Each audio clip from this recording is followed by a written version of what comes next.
EDSA People Power Revolution 1986, ang mapayapang revolusyon na nagpatalsik kay dating Pangulong Ferdinand Marcos. To knowing the secret of America. And this house of the American people, an American frontier that never vanishes.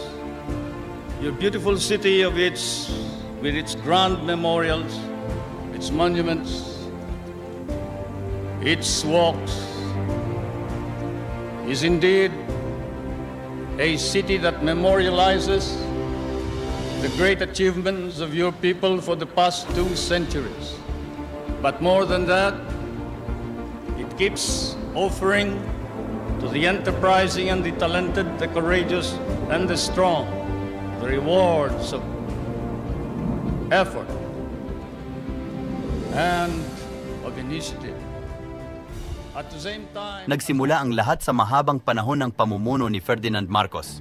Sa loob ng 20 taon, nasaksihan ng Pilipinas ang martial law, corruption at paglabag sa karapatang pantao.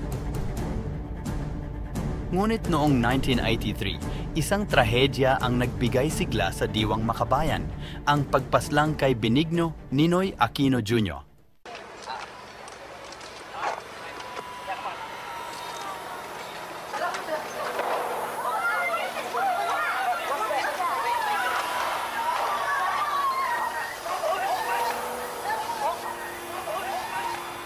Ang pagkamatay ni Ninoy ay naging mitsa ng pagkamulat ng sambayanan. Naging simbolo siya ng ating pagnanais para sa tunay na kalayaan.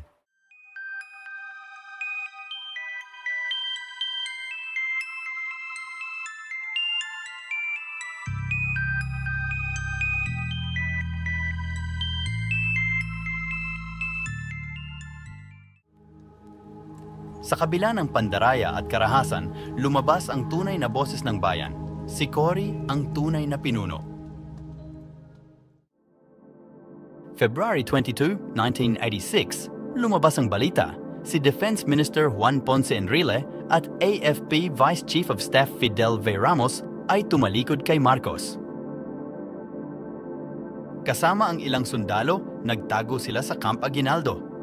Ang simbahan sa pangunguna ni Jaime Cardinal Sin ay nanawagan sa radyo para sa suporta ng sambayanan.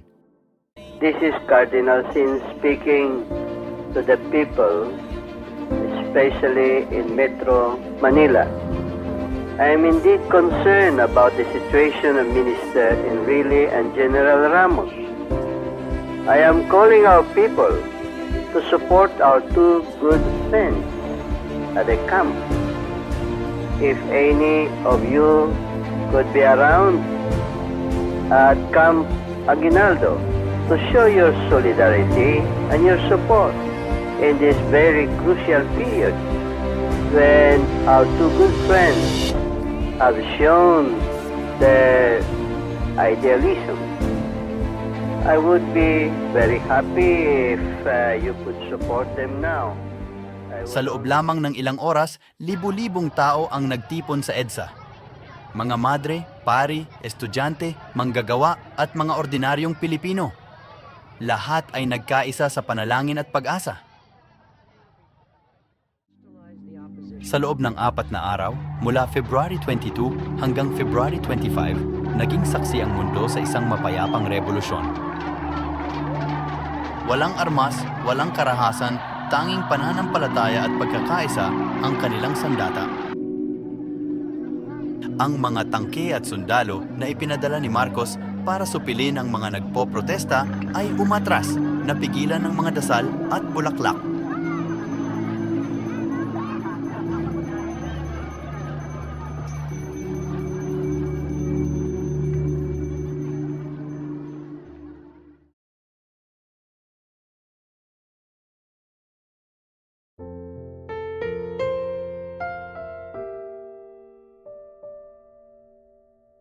I, I, Corazon Coaco Aquino, Corazon Paguato Aquino, do solemnly swear do solemnly swear that I will faithfully that I will faithfully and conscientiously and conscientiously fulfill my duties fulfill my duties as President of the Philippines. as President of the Philippines. Preserve and Sa parehong araw, sa Club Filipino, nanumpa si Cory Aquino bilang bagong Pangulo ng Pilipinas. Sa wakas, natapos na ang diktadura at nagbalik ang demokrasya sa bansa. The green revolution in rice and other crops have bought us time.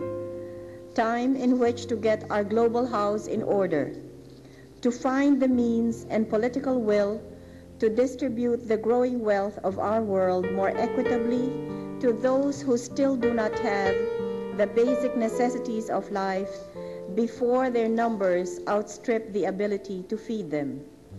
Before concluding, I should like to thank the donors of Erie for their support and concern for the welfare of our people and the peoples of other developing countries of the world. I should also like to appeal for their continued and increased support.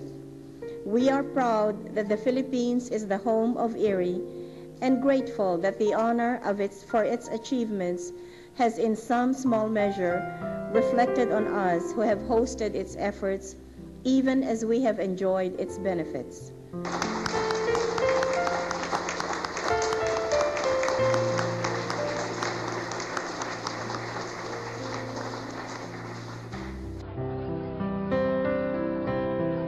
Ang EDSA 1986 ay hindi lamang isang revolusyon.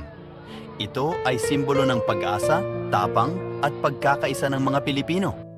Ito ang araw na nagising ang diwa ng bayan na ipinakita sa mundo ang kapangyarihan.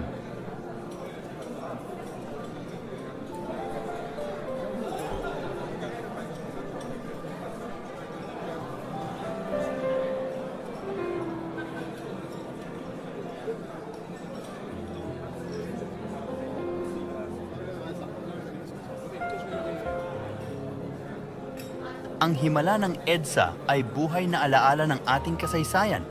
Isang paalala na ang tunay na kalayaan ay bunga ng ating sama-samang pagkilos at pananampalataya.